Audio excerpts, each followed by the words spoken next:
Assange, who has lived at Ecuador's London embassy since June of 2012 in fear of being extradited to the United States to face espionage and conspiracy charges arising from leaking thousands of secret diplomatic and military documents, claims that he has had evidence and documents given to him by a government worker that shows that the Apollo program really never set foot on the moon.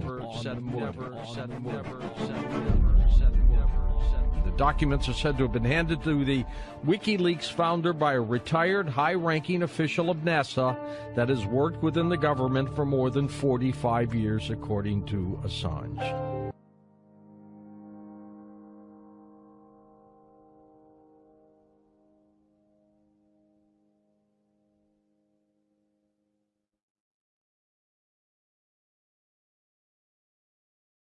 Of the north face of the Copernicus crater, and this is the one that really set me off exploring the moon, because you can just look at this thing and you can see vapor there spraying up. If you see vapor, it's got to have an atmosphere, because a vapor will not hold together in a vacuum. And there's a vapor, there's a vapor. Up here is a building. You can see it. I mean, it's obviously got 3 or 4 stories. And over here is a, I've got enlargements, all this stuff, wheel excavator, and that dust that's coming out of the top. Here's another bucket wheel excavator. If you really focus into that, you can look at that, and that's a bucket wheel excavator, and it's working its way down that road there. Everything is based and measured on, and based on elevation above sea level. Yeah. And elevation at the sea level doesn't mean dick if you're living on a ball. It's ridiculous. I mean, yeah, but it does mean something if you're on a flat plane. That means everything. And it is an absolute, it's a constant, and it's a benchmark that lasts forever.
I assure you that there is a reason for this.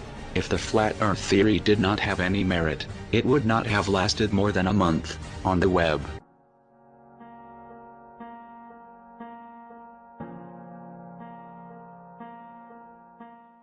Okay, well, let's take the next listener phone call. Hello, this is Science Fantastic. You're on the air. Any comments or questions? My name is Neil Baker. I'm in Kennewick, Washington. I listen to KTCR, and I'm one of those people, actually I might be one of those kooks that doesn't think we went to the moon. I don't think I'm a kook. I think I've got good reason to think we didn't go to the moon. And they basically boil down to 2 reasons. One is that the spacesuits that the astronauts are in are impossible, and the cooling system is preposterous. The nickel porous plate ice sublimators that they allegedly use to cool themselves, you can't find any information on them. We've been allegedly using them for 50 years. There's nothing in a textbook about them. There's hardly anything on the internet about them, and you've never seen a demonstration of one in operation, which could easily happen in a high vacuum chamber that NASA allegedly has. The suits are impossible because those kinds of suits with the flexible membrane would be impossible to operate in a high vacuum, and that could be proven very easily on Earth also with the use of high vacuum chamber, which still isn't used either. So I think the moon landings are fake. I think the Gemini spacewalks are fake. I think the International Space Station is fake, and I think the alleged spacewalks at the Hubble Space Telescope are fake.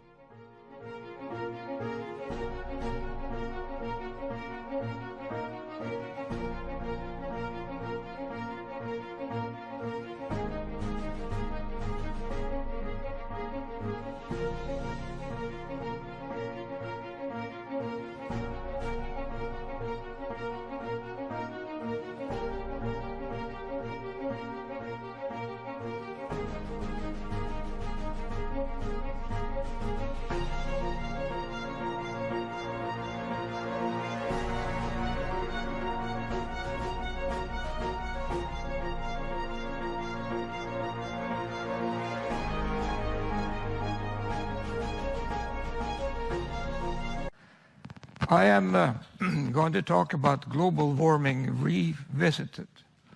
The reason it's revisited, I got introduced to global warming here in Lindau. And I was in a panel discussion in 2008. And it was a panel discussion about global warming. And I didn't really want to participate. But they said you really had to.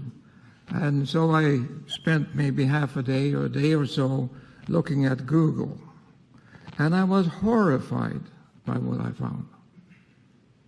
And so I got interested in global warming a little bit. And because I was on this panel discussion, I looked at Google, and I looked at Gaber and global warming, because I've been on one panel discussion. And I got roughly 40,000 results. If I look at my mind and look at my name and say Gaber and superconductivity, I get much fewer results. Global warming is really a hot topic. And what I said then, and which I still believe, is that global warming really has become a new religion, because you can't discuss it. It's not proper. If you say global, if you look at Linda here today, then all the people who are, notable people, they have said climate change in their talks. All of them have said it. I don't know whether they know what they mean, but they have said it anyway. Everybody talks about climate change. So the American Physical Society, which I was a member, said the evidence is incontrovertible that global warming exists. Now think about that. This is a physical society. And they say you cannot discuss global warming because we believe it's happening. It's like the Catholic Church. There are lots of incontrovertible truth in the Catholic Church, I'm sure. And here there's an incontrovertible truth in the physical society. So the only answer to that is to resign. And that actually made quite a much more story than I thought it would have. So global warming really starts with these two people, Al Gore and Curry, or however you pronounce it. And what they did, they made this curve popular. I know that's hard to read from the audience, but on the vertical scale is degrees in 0.1 degree. So roughly 1 degree is the whole vertical scale. And the horizontal scale is in years from 1860 to 2000. And you see the global warming has increased, but the scale is like what dentists use when they advertise by toothpaste, because the scale is absolutely distorted. I mean, there's 1 degree there. And for what does this curve measure? Well, this curve measures what does the average temperature for the world for a whole year and for a whole Earth for 1 year. So there's an average temperature for the whole Earth for 1 year, and that measures in a fraction of a degree. So what does that mean? I think probably nothing. So let me talk about that again. From 1880 to 2015, the temperature has increased from 288 to 288.8 degree Kelvin, 0.3%. I think the temperature has been amazingly stable. If I take where I live in Albany, New York, there are roughly 80 degree K difference between summer and winter at some time. And so would you think that 0.8 degree average on the Earth makes any difference to the climate in Albany? Is that sensible to you? Oh, the wrong way. So here is then where the temperature is measured. And you see there's point on the graph, so if you can read that, north of 60 degrees is 167 measurements. Between 30 and 60 degrees is quite a lot of measurements. The United States is all covered with things and stuff. So if you go finally to the South Pole, there are 8 thermometers, according to NASA. That's all they have, including the South Pole. 8 thermometers. And so if you had 8 thermometers to measure the average temperature in Germany, where would you put those 8 thermometers? 8 thermometers for the continent is nothing. And the fact is, as I deal with the South Pole, there had never been as cold on the South Pole as it is right now. There's more ice than there ever have been. And so, but people don't talk about that. They talk about the North Pole, where there's warmer climate at the present time. And the other thing which upset me is that what is the optimum temperature for the Earth? Is that the temperature we have right now? That would be a miracle. Maybe it's 2 degrees warmer. Maybe it's 2 degrees colder. But nobody has told me what the optimal temperature is for the whole Earth. This is a little bit like American foreign policy. The foreign policy wants things to be as they are because we have it good in the United States. But even the foreign policy can't control the climate. The other thing is that both the alarmists and the deniers, I guess I'm quoted as a denier, measures the average temperature for the whole Earth for a whole year to a fraction of a degree, and that result is significant. Of course it's not. How can you possibly measure the average temperature for the whole Earth and for the whole year and come up with a fraction of a degree? So I have this slide here. I think the average temperature of the Earth is equal to the emperor's new clothes. Was a boy who said, cried, "That's the emperor has no clothes on." And I would cry out and say, you can't measure the temperature for the whole Earth at such accuracy. I was in Beijing I think it was in 74 or 75, and Beijing was a village. There were 3 or 4 cars there, and we had control of one of them. I was back in Berlin, in Beijing, like a few years ago, and you can't cross the streets for cars. And there are buildings which are like 30, 40 stories high everywhere. And so what had that done with the temperature for Beijing, you think? I mean, and if you think that when you measure temperature to 1900, the thermometer was standing sort of in the countryside, and now we go 1910, the more dense population density, and then the thermometers broke, you got new thermometers, and how can you think that I can measure this to a fraction of a degree? It's ridiculous. Now, this is what they have come up with, however, and this is for the last 19 years, roughly speaking, the temperature has not gone up. It's been constant for 19 years, almost as long as the life of the students here. They're probably at 23, 24 years old.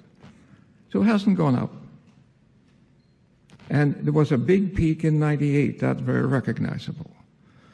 So what did the people who measure temperature do with that? Well, here is the latest temperature they have measured now, and they see the curve here, and if you look at the edge here, it goes up.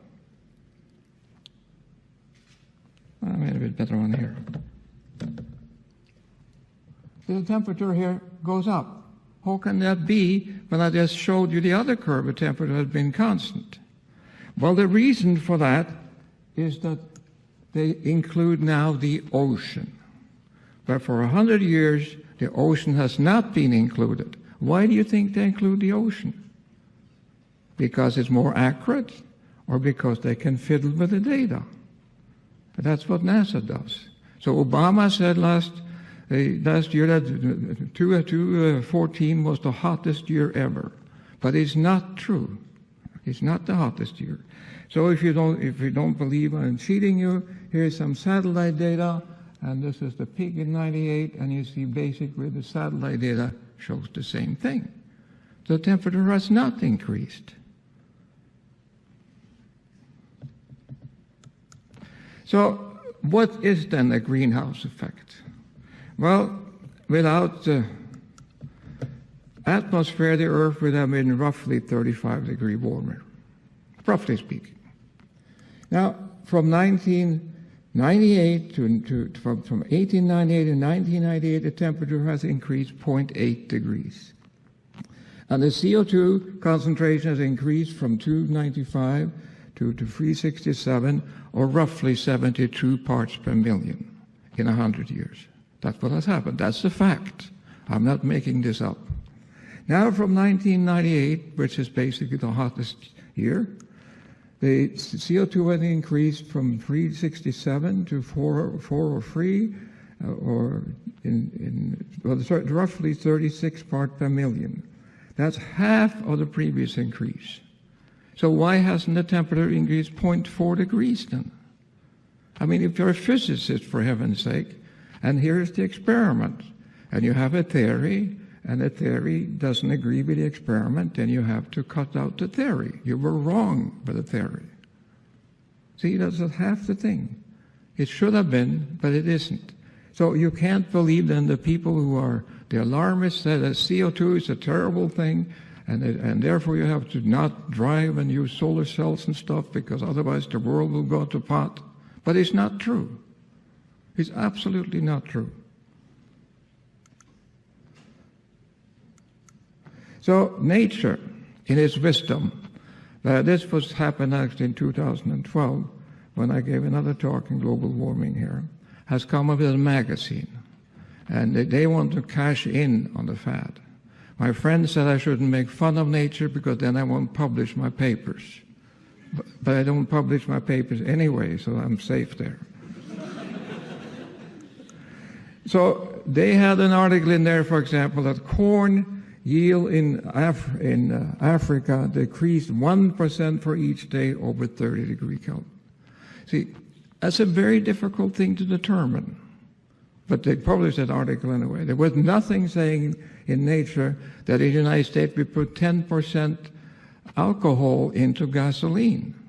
That's the most stupid program America ever done. But all the gasoline should have 10% ethanol in it.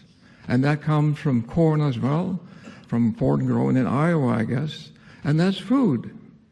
So for reason we do this, that food is much more expensive now because we do this. It's very costly and very stupid. But that's what the United States, sometimes the United States do stupid things. And nobody mentioned nature how important the CO2 is for plant growth. If you have more CO2, the plant grows faster. People use greenhouses and put CO2 in greenhouses to get a higher yield. But now, since the CO2 has increased, we get more plant and more grows faster. It's a wonderful thing, but they don't talk about that in nature. And also, nobody says big trees here in Lindau, for example, the beautiful trees are actually starving. But when a plant developed photosynthesis, there was much more carbon dioxide in the air. And so they could use much more, but there isn't any. So the plants are really starving. But they don't talk about how good it is for agriculture that CO2 is increasing. Here's another thing from nature, just to show you how ridiculous things are. There's a guy here says, or the guy or girl, I don't know, that the shrinking victims because of global warming is cotton, corn, strawberries, etc. There's things that get smaller because of global warming. So I read out strawberries here because they grow strawberries in Italy, and they grow strawberries in Norway. I never seen any difference in the size of the strawberries grown in Italy and Norway, but apparently they are. And if you're going to make a statement on that, how many strawberries has to count and weigh and deal with?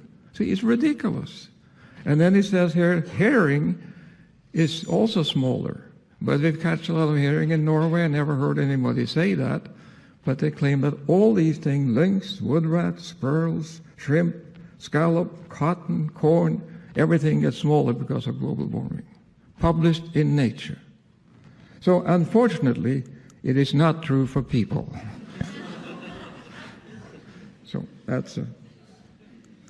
So here's another one. See, all this you can do, which I did when I went on that panel discussion. Here they say melting Greenland.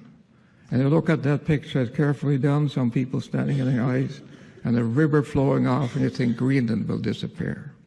But there is information on the internet, which is wonderful.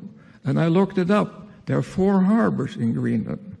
And this is the name of the harbors. I won't pronounce them, but you see the coldest years include 1992, 1997, and so on. The one on here are the coldest years.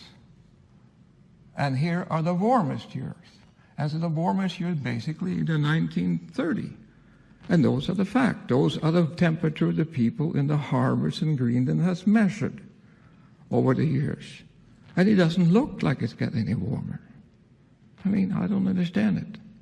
Where does the data come from? Who says what it says? Now, of course, global warming is supposed to cause the climate change.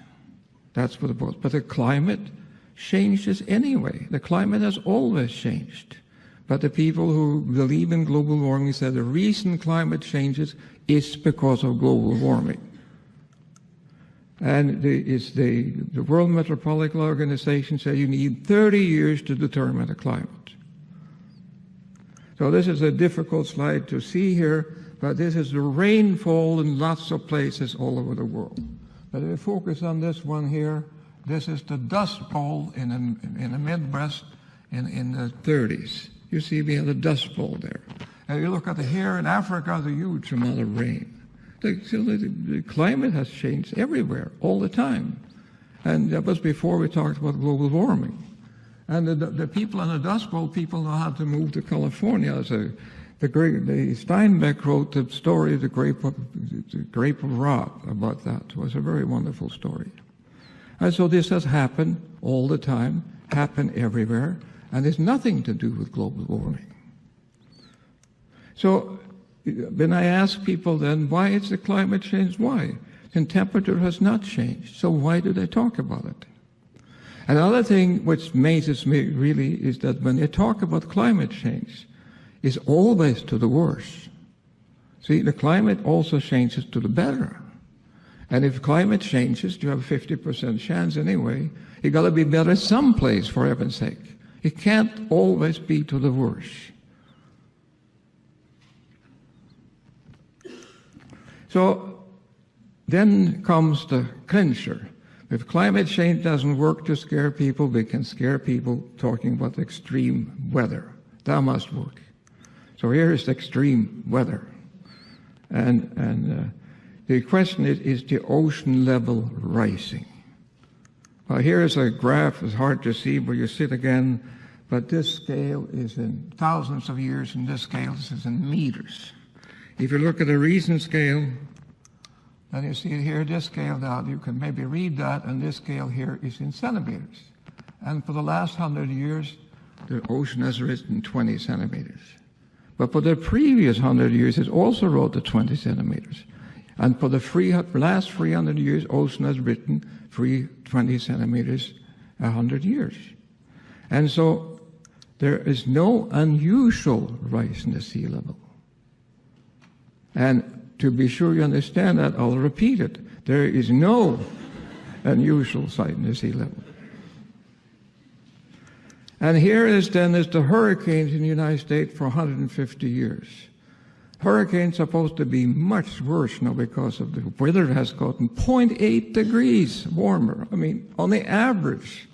But you see, there are no such thing. If anything, we've entered a period of low hurricanes. These are the facts. I don't make up these facts. And actually, when I gave this talk in Linda in 2012, the criticism I got, I'd never published anything in global warming. But you don't have to publish things. You don't have to even be a scientist to look at these figures. And you understand what it says. And the same thing is for the tornadoes in the United States. It looked like we're in a low period in the last few years. That's only 50 years of data or so. But see, what people say is not true. I talked to a journalist yesterday from D-Site, and he's supposed to be here. I don't know if he's here or not. And I asked how many articles he published, but this says that global warming is a good thing. And they probably don't publish that at all. It's always negative, always. So here is a picture, see how ridiculous things do. I hate to make fun of Norway because I'm Norwegian, but I think I can deserve this anyway. There is an oil platform laying about there. That is 200 miles from the coast of Norway. It's an oil platform. It's a very, very lucrative oil platform. And what they're going to do with that, they're going to electrify it. On the platform, of course, they have lots of natural gas, and they have gas turbines and stuff. There's no problem with power. But to save on the platform, to save for the carbon dioxide on the platform, they're going to electrify it from land. It costs billions of money, crowns anyway, a huge amount of money. But the government of Norway has decided that. Hopefully now, when the oil price has fallen by a factor of 2, maybe they reconsider. I hope that. Because what they're going to do, all the gas they save by not using gas generators, they're going to send to Europe. What is Europe going to do with the gas? Burn it, of course. So, I mean, there's no saving here. There's just an expense. There's no saving of CO2 or anything. It's just ridiculous. So here is now what I worry about very much is the conference going to be in Paris in November. And I really worry about that. Because the conference was in Copenhagen, that almost became a disaster, but nothing got decided. But now I think the people who are alarmists have a very strong position. And so the physical society always have made up their mind, so I don't have to worry about them. And now let's look at what they say. The evidence is incorroborable. Global warming is occurring if no mitigation is taken, significant disruption of Earth's physical and the cloud system and so on. Everything is go to hell. But the facts are that in the last 100 years or so we have measured the temperature. It has gone up 0.8 degrees, and everything in the world has gotten better. See? So how can they say it's going to get worse? When we have the evidence that if it's true that they can measure, at least they believe it, when the temperature gone up 0.8 degree, everything, we live longer, we have better work, better health, better everything. But if you go another 0.8 degrees, we're going to die, I guess. So here is then what we should worry about. This is refugees trying to cross the Mediterranean. And so this is a boat, and these people are not fleeing from global warming, they're fleeing from poverty. If we want to help Africa, we should help them out of poverty, not, try to build solar cells and windmills. Here's another tragic picture. These are Syrian refugees. There are supposed to be 5 million of them. And I ask you, are you wasting money on the climate like solar cell and windmills rather than helping people?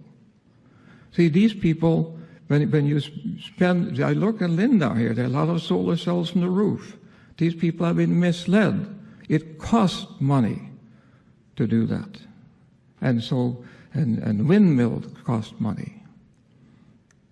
So here is a very nice, I know I can't convince you by speaking here, but I can show you this book that's called The Rational Optimist by Matt Ridley. It's a wonderful book.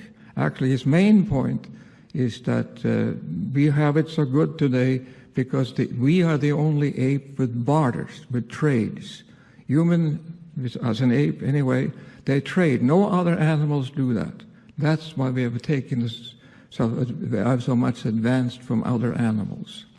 And he also talked about but we could change from animal power to steam engine and so on, and then we can go to coal, and then we can go to oil, and we get cheap energy. And cheap energy is what has made us so rich. And now suddenly people don't want it anymore. See, we should continue. And people say the oil companies are the big bad people.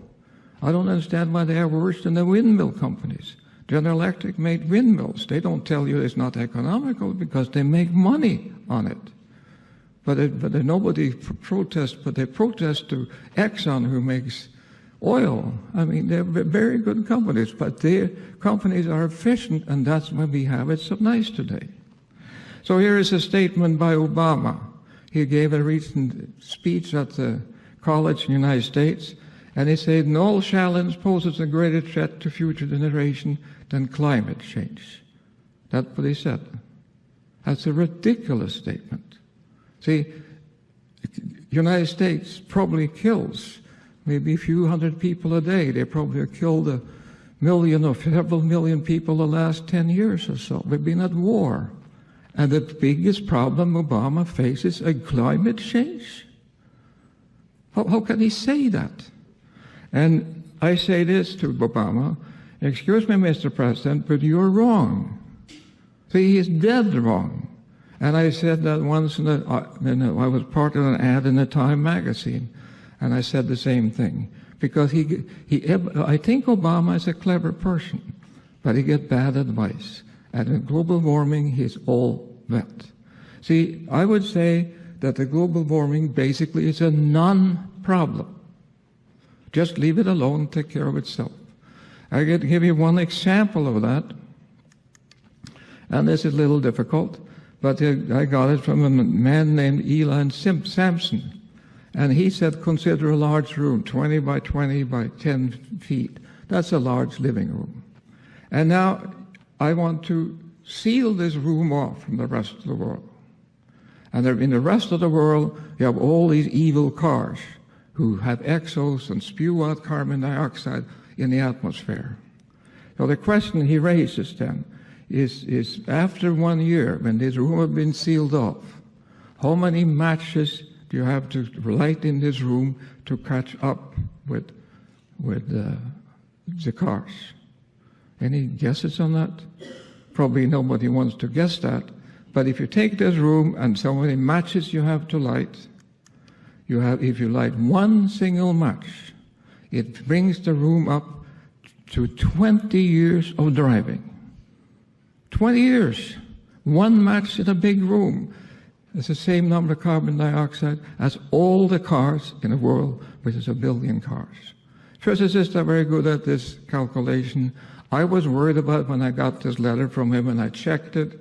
And on the internet, you can find how many cars there are in the world. You can find what mass they drive, and you can find all sorts of things.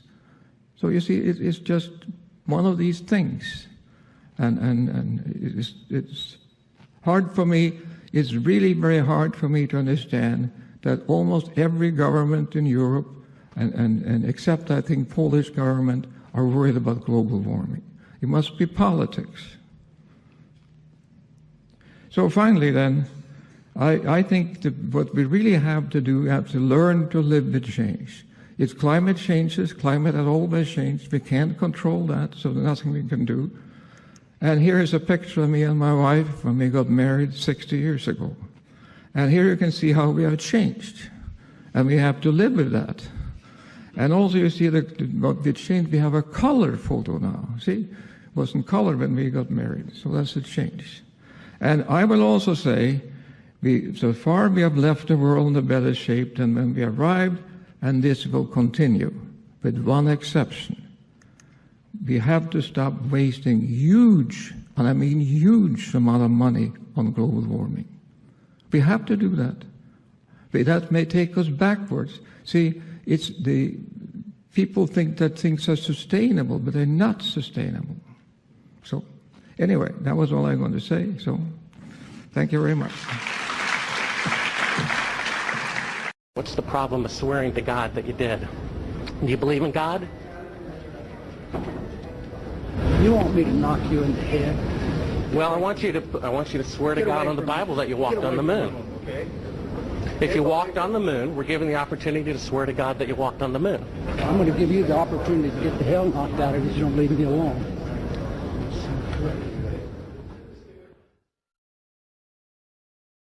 I got to a point on my 2 flights to the moon, particularly my last flight, where I actually made the moon my home.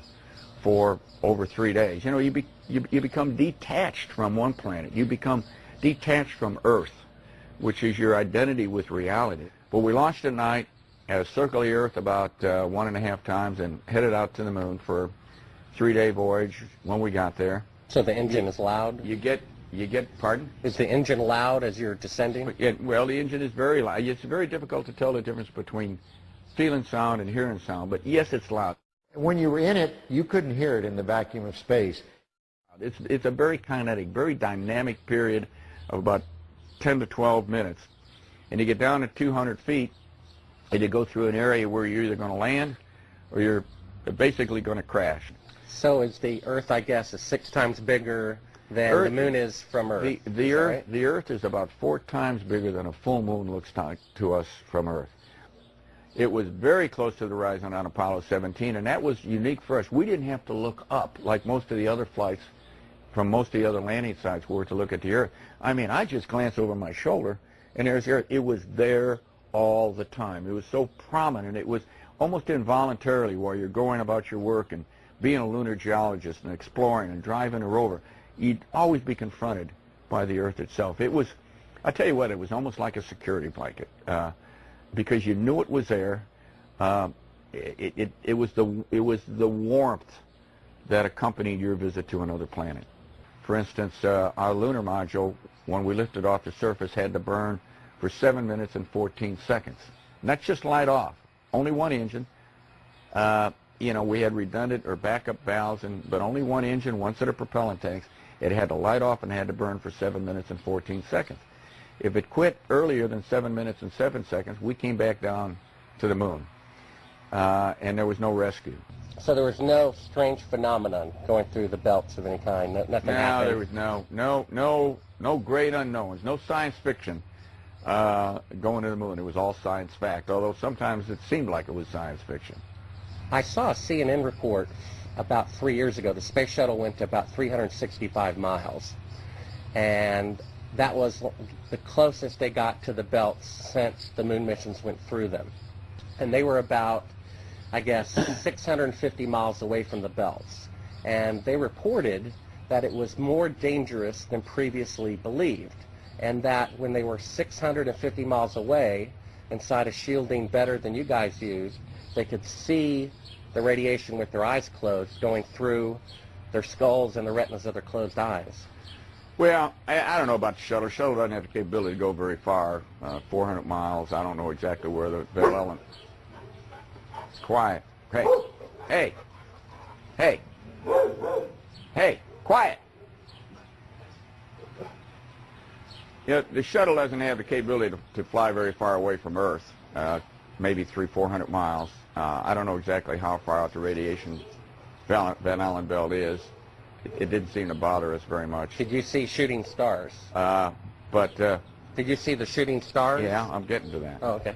But there's a lot of noise going on. So I don't know the results of some of the experiments they've conducted. The point is they can't get that far from here, and they're really in the protective confines of the Earth, outside the atmosphere certainly. Now on the way to the moon, we did conduct we weren't passengers away to the moon. We're passengers. We conducted all kinds of experiments, and one of them was an experiment where we closed our eyes and then we put some light-sensitive pads on our eyes, and we could literally, yes, we could see traces of radiation or traces of something going through our eyes. We conducted this experiment both going to the moon and coming back from the moon several times. Now, what that all meant, I don't know, but it wasn't the kind of radiation that gave us a problem of any kind. But you could see it. You could close your eyes and you could see these things shoot by. We all saw it. Not on our mission, by the way. They hadn't been discovered yet. We did it on more than one mission. I guess you knew von Braun, right? Oh, yeah, yeah. They found a publication of his that he did prior to the goal being set to go to the moon. And in it he says, "It is commonly believed that man will fly directly from the Earth to the moon. But to do this, we would require a vehicle of such gigantic proportions that it would prove an economic impossibility. Calculations have been carefully worked out on the type of vehicle we would need for the non-stop flight from the Earth to the Moon and to return. The figures speak for themselves. 3 rockets would be necessary. Each rocket ship would be taller than the Empire State Building, 1,250 feet, and weigh about 10 times the tonnage of the Queen Mary, or some 800,000 tons. Now, the Saturn V rocket weighed 2,500 tons. Now, that's a difference of 32,000%. How do you explain that that change was made within a 3-year period? All right, is this a Bible? Yeah, absolutely. It's I my think Bible. this is ludicrous, and I want you to put that on film. It's ludicrous. I swear... Under penalty of perjury? I swear under penalty of perjury... Treason. And eternal damnation. And eternal damnation. That I walked on the moon during Apollo 17. That I walked on the moon on Apollo 17 for 75 hours. I lived on the moon on Apollo 17 for 75 hours. Well, 6 other astronauts did not swear in the Bible when they had the opportunity. Well, that's fine. I probably, you know why they didn't? The same reason I almost didn't, because it's absolutely ludicrous for you to ask me that. I probably would have done what the other 6 did, because I'm just as stubborn as anybody else. I said, I don't need to prove to you that I went to the moon. I know I went.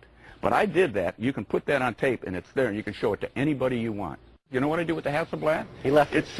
It's sitting face up to the sun, without a back on it, so that somebody's going to go back and find out what kind of deterioration the lens suffered because it was facing straight up. Where's the lunar rover? It's a mile behind the... How do you think we took the pictures of the liftoff on Apollo 17 with a television camera? How do you think we missed them on Apollo 16 because of the time delay? By the time the guy sent the signal, it was gone and the camera couldn't track fast enough. So on 17 he sent the signal a second and a half or 3/4 of a second earlier, so that the camera got the signal and we were... How do you think that happened?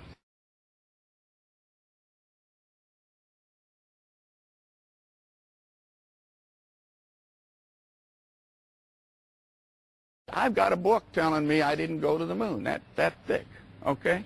There's a book there when you can't see stars in the daytime and the shadows in the wrong way. I don't give a damn about all that shit.